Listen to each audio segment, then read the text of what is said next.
Why are NFL stars getting hurt more often this season?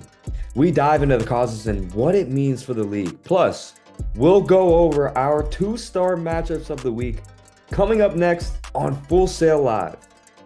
Another week in the NFL, and unfortunately, another round of big names added to the injury reserve list.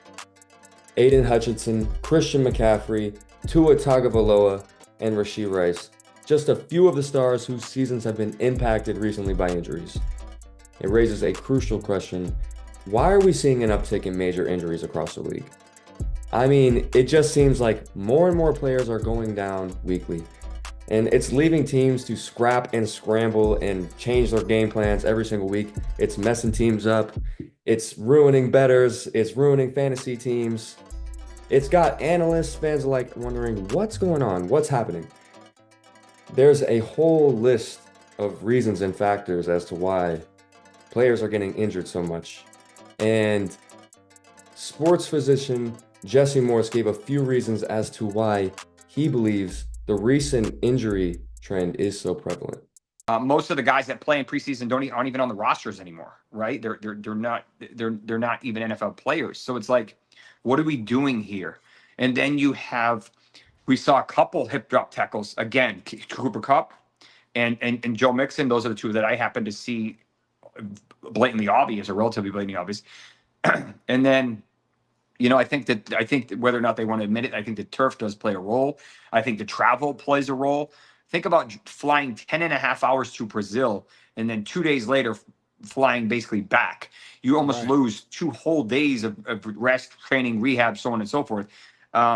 It's tough. That was some great insight from Dr. Jesse Morris. And, as we heard, it's a very complex issue. There's no easy solutions for the NFL. If you make a big decision, it could majorly impact the viewing product and upset fans.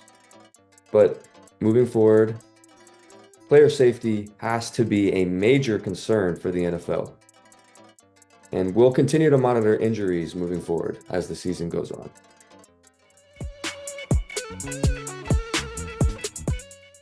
And now it's time for my 2 stars of the week matchups. And first we'll head down to Atlanta in a shootout for the NFC South. Then we'll head to Cincinnati in a bloody battle between 2 AFC North rivals. First quarter action, and Baker Mayfield finds his favorite target, Mike Evans, for the 3-yard touchdown, 10-7 Bucks. Kirk Cousins drops back, and Darnell Mooney absolutely mosses the defense for the score. Cousins over 500 for the day, 27-30, Bucks up, and Young-Ho Koo puts Atlanta on his back, drills the field goal to send it to OT.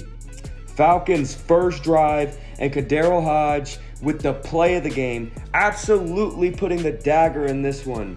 Falcons win in a shootout, 37-30. So much action in this one, we got to start halfway through. T. Higgins hit on the slant. We go fourth quarter, 31-28 Cincinnati, and it's Jamar Chase. Nobody's going to catch him. 10 catches for 193 yards on the day. Baltimore looking to come back as Lamar Jackson finds Isaiah Likely. Justin Tucker would end up tying it up, 38-38. Overtime action, Bengals miss a field goal, and it's Derrick Henry breaking loose. He brings it down inside the 10 as he sets up a Justin Tucker game-winning field goal as Baltimore wins at 41-38. And that's a wrap for today's edition of Full Sail Live. Ladies and gentlemen, thanks for tuning in. Be sure to leave a like and a follow. Join us next time for more sports coverage, analysis, and all the action you love. Until then.